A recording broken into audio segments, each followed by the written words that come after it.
So many of us have heard we can't find any qualified Latinos as an excuse for not having a representation of Latinos that is somewhat related to the growth of the Latino population in the United States. As much as I decided that I wanted to do a doctorate program, it was very difficult for me. I came to academia after years of ministry. And there was a gap between finishing the master's degree and going into the doctorate degree. So I needed a lot of support and, more than anything, affirmation that I could do it. And I needed compressed ways of finding information necessary to succeed in academia. I was able to do my doctorate degree in 5 years, and I believe it was because of HTI. In the beginning, there was a small number of Hispanic scholars who undergirded this enterprise, who served as mentors, who helped folks get into graduate programs, and they came together to form the HTI. It hit right at a moment when various parts of the academy realized that they weren't getting much traction in terms of Latino voices on faculty and in curriculum. In the 16 years I've been part of HTI in different ways, the challenges that Latino communities face have changed. And I'm really encouraged to see the creative ways in which the junior scholars are engaging these questions. What drew me to work with HTI was just the networking and professional development opportunity it offers. It's very hard to find a group like this, a group with many Latino scholars. Like when I was doing research on HTI to find out who was involved with it, I found pretty much every scholar whose work had inspired me to go into the history of the Latino church were involved with this institution. So it was sort of a no-brainer for me to want to join. When an HTI scholar tells a young, aspiring HTI scholar, I know what you're going through, I know what you have experienced, you are going to be able to make it. That message is conveyed not only by the words, but by the presence of the scholar. The HTI mentorship program has connected me to a mentor. It's also been an encouragement that as a Latino, there is a way forward, and not only one way, but there's a multiplicity of ways. Every time I see someone at the ARSBL who's been in this program, they're talking to a younger scholar and trying to help them out, trying to give them a leg up. Well, we know that the face of Christianity is changing. The global South is increasingly present in the global North.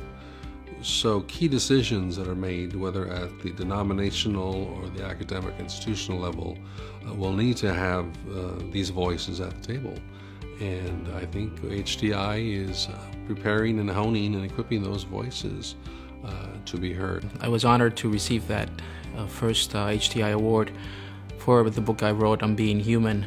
The reflections that I brought forth on that book were reflections that had to do with some of the key themes that have been unfolding and developing in the thought of Latino theologians and scholars of religion, such as themes like the struggle, la lucha, accompaniment, community, doing teología en conjunto, the important role of popular religion, the preferential option for the poor and the marginalized. And all of those themes were not just theoretical themes, they were themes that really have been lived in community. So at Harvard, I work with undergraduate students and master's and PhD students. One of our goals is to have graduate students also share in the mentoring of undergraduate students and help undergraduate students think through of the possibilities of graduate work in Latino studies. The reason I have appreciated working with the HTI so much is it's just been good business. These folks are doing outstanding scholarship. They are the kind of folks that publishing houses want to sign up. The contributions to the Academy have been that we have changed how teaching is done, the content of teaching.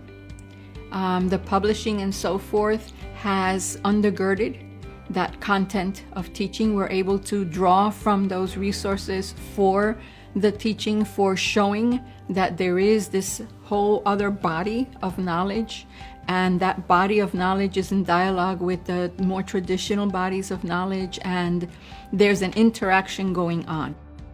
It is important to have HTI as an institution.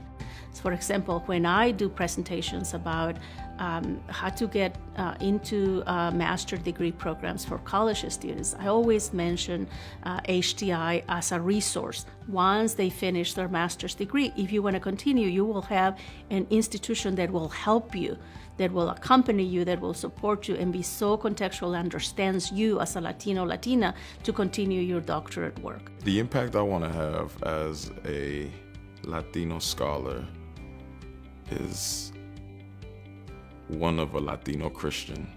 I've gotten into my work because I was curious about Christianity that was professed and lived out. I want to see it continue to sign up new institutions and new partners that will move this place's work forward. Latino scholars are working across the ideological and theological and denominational spectrum in the United States. We need to keep working to draw as many of those institutions in and give this place as much diversity and strength for the years ahead. Let us acknowledge that reaching the age of 20 is a milestone in the lives of people, in the lives of institutions, and certainly in the lives of consortia that were built on a hope and a prayer, literally. And the fact that this organization has not only subsisted, but thrived and developed and succeeded for 20 years is in itself a cause for celebration and admiration. It also points to the value and to the validity of its program, of its approach, of its pedagogy, and the strength of its membership, which continue to be linked to each other and to contribute to their communities.